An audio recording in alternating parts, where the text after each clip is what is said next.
फिर भी मनुष्य मुझे डंडों और पत्थरों से पीटता है, पर हम उनकी तरह स्वार्थी नहीं बन सकते।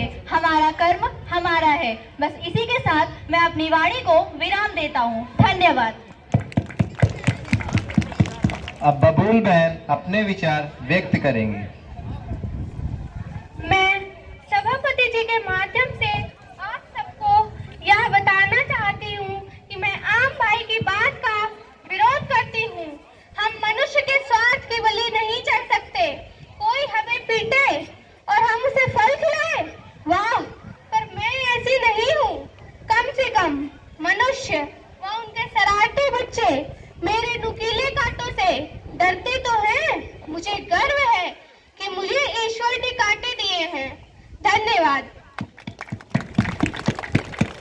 वाह वाह, बबूल बहन के क्रांतिकारी विचार सुन के बहुत अच्छा लगा। अब नीम बहन अपने विचार व्यक्त करेंगी। मैं माननीय सभापति जी के माध्यम से आप सबको बताना चाहती हूँ कि मैं कड़वी अवश्य हूँ, पर मनुष्य के लिए बड़ी हितकारी हूँ। मेरी कोमल कोपे खाने से मनुष्य की रोग प्रतिरोधक क्षमताएं बढ़ती हैं। मेरी पत्तियों को उबालकर घाव में लगाने से बैक्टीरिया जीवाणु समाप्त होते हैं। फोड़े फुंसी के इलाज में मेरी छालों का प्रयोग किया जाता है। फिर भी स्वार्थी मनुष्य मुझे काट डालते हैं। मुझे बड़ा दुख होता है। धन्यवाद। नीम बहन की भावनाओं ने हम सबको भावुक कर दिया है। अब मैं बांस भाई से अनुरोध करूंगा वे अपने विचार व्यक्त करें। माननीय सभापति जी के माध्यम से मैं आप सबको बताना चाहता हूँ, मैं आदि मानव युग से मनुष्य का साथी रहा हूँ। चाहे औजार बनाने हो या विवाह का मंडप या मनुष्य की अंतिम यात्रा, मैं हर जगह उनके काम आता हूँ। फिर भी वो स्वार्थी मनुष्य मुझे काट डालते हैं। स्वार्थ क्या होता है, यह उदाहरण सिर्फ मनुष्य ही बन सकता है। धन्यवाद। वाह वाह, साथी की सच्ची परिभाषा दी है बांस भाई ने। अब मैं महुआ बंधु से उनके विचार व्यक्त करने के लिए कहूँ। माननीय सभापति जी के माध्यम से मैं आप सबको बताना चाहता हूँ, मैं विशाल एवं मजबूत वृक्ष हूँ। फर्नीचर और इमारती लकड़ी के प्रयोग के कारण मनुष्य मुझे काटता रहता है। मेरा महुआ फूल औषधि गुणों से भरपूर है। मेरे फल से बनने वाला तेल कई रोग, गठिया, जोड़ दर्द में दर्द निवारक का कार्य करता है। फिर भी मैं हमेशा मनुष्य की कुंठित मानसिकता का शिकार बनता जा रहा हूँ। स्वार्थ के कारण मनुष्य मित्र से शत्रु बन रहा है। धन्यवाद।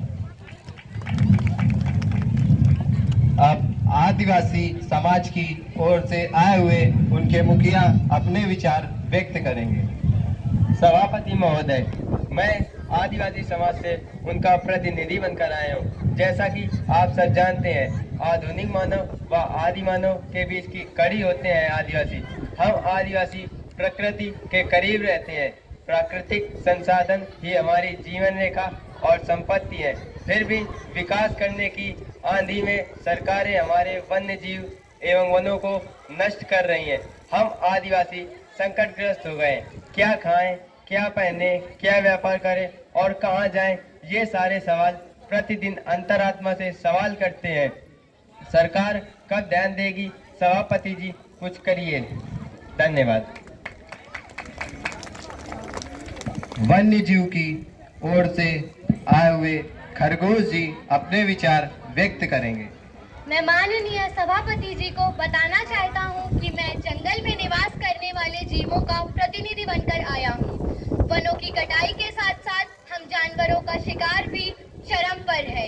वनों की कटाई होने से हम जानवर बेघर हो रहे हैं। हमारा अधिवास खत्म हो रहा है। हमारे दांत, हड्डी एवं चमड़े से बनने वाली वस्तुएं हमारे शिकार को बढ़ावा दे रही हैं।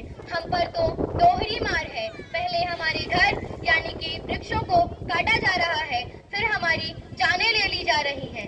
सभापति जी कुछ कीजिए, यही मेरी प्रार्थना है आपसे। धन्यवाद।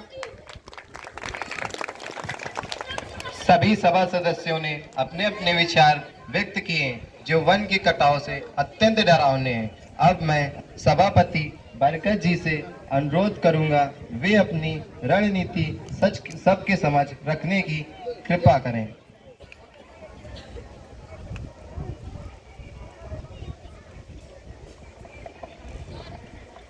मैं सभापति बरगद आप सबको बताना चाहता हूं कि हम वृक्ष और मनुष्य एक दूसरे के बिना अधूरे हैं।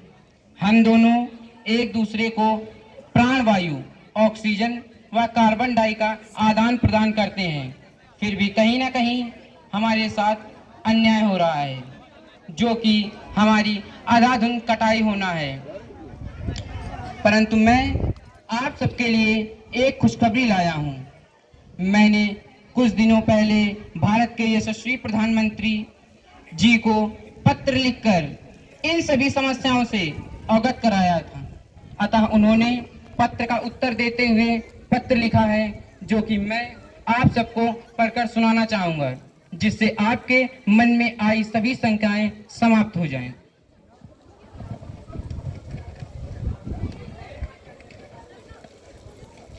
प्रधानमंत्री जी ने लिखा है कि हमारे देश के 23% भाग पर वन है।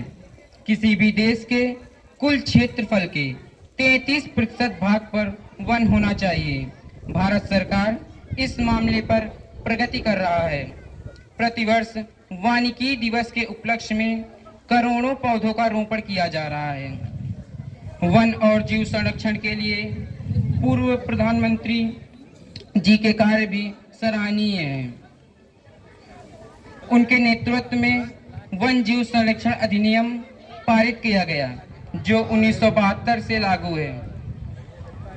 उनके अंतर्गत वनों की कटाई के साथ साथ दुर्लभ और बहुमूल्य जीवों के शिकार को भी गैर कानूनी बना दिया गया। जानवरों के बचाव के लिए राष्ट्रीय वन्य जीव पार्क खोले गए। 1973 में टाइगर प्रोजेक्ट के तहत उत्तराखंड में देश का पहला टाइगर रिजर्व खोला गया। अब देश में कुल 105 राष्ट्रीय वन्य जीव पार्क हैं, जो वन जीवों को संरक्षण प्रदान करते हैं।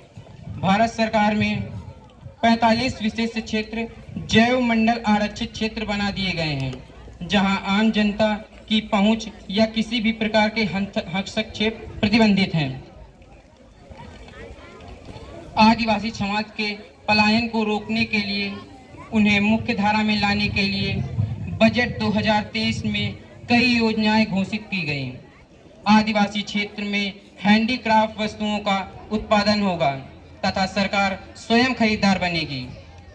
आदिवासी युवाओं के लिए शिक्षा क्षेत्र में 740 एकलव्य मॉडल स्कूल खोले गए।